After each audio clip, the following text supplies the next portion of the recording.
દરેક ઘરમાં દરરોજ રોટલી બનાવવામાં આવે છે. રોટલી બનાવવા માટે લોકો લોટ બાંધે છે.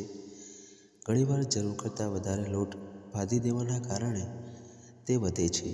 ગરમીની સિઝનમાં તે બહાર રાખવામાં આવે તો 2-3 કલાકમાં જ તેમાંથી વિચિત્ર વાસ આવવા લાગે છે. તેવામાં લોટને ફ્રીજમાં રાખવામાં આવે છે. બીજા દિવસે તેને ઉપયોગમાં લેવા માટે ફ્રીજમાંથી બહાર કાઢીએ તો લોટની ઉપર કાળી પરત જોવા મળે છે. શું તમારી સાથે પણ આવું થાય છે? જો હા, તો તમે લોટને કાળો થવાની સમસ્યા દૂર કરી શકો છો. તેના માટે તમે અહીં જણાવેલી સરળ ઘરેલું ટિપ્સ ટ્રાય કરી શકો છો. તો ચાલો જાણીએ આ સરળ ટ્રીક. જો તમે વધેલા લોટને ફ્રેશ રાખવા માંગતા હોય તો તેના પર જાડું કાળું લેયર ન જામે તો લોટ બાંધ્યા પછી તેની ઉપર થોડું તેલ લગાવી દો. તેનાથી ઉપરનો ભાગ કડક નહીં થાય. વણસી વખતે લોટ સોફ્ટ રહેશે. દરરોજ ઉતાવળમાં તમે વધારે લોટ બાંધી નાખતા હોય તો તેને ફ્રીજમાં રાખવા પડે તો એક વાસણમાં થોડું પાણી નાખો.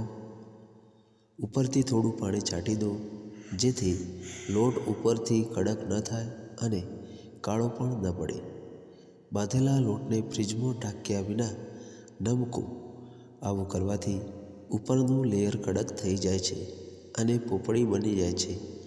તેના કારણે ઉપરનું લેયર ફેંકી દેવું પડે છે, કારણ કે તેને વણવું મુશ્કેલ બની જાય છે. લોટને હંમેશા એરટાઇટ કન્ટેનરમાં રાખો. વધેલા લોટને ફ્રીજમાં રાખતા પહેલાં તેને સારી રીતે પ્લાસ્ટિક રેપથી લપેટી દો અથવા વાટકામાં મૂકીને તેને રેપ કરી દો.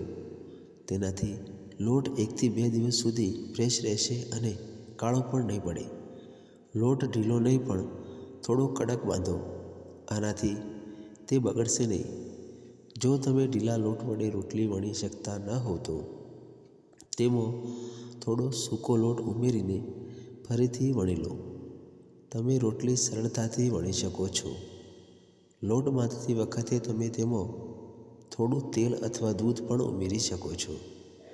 હંમેશા હૂંફાળા પાણીથી લોટ બાંધો. તેનાથી રોટલી નરમ થશે. જો તમે તેને 1-2 દિવસ માટે ફ્રીજમાં આરામથી સ્ટોર કરો તો પણ તે કાળો નહીં થાય.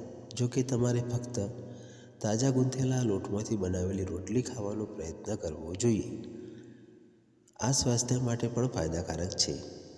રેફ્રિજરેટરમાં 1 દિવસથી વધુ સમય માટે રાખેલો લોટ ખાવાનું ટાળો, ખાસ કરીને જ્યારે તમે અસ્વસ્થ હોવ.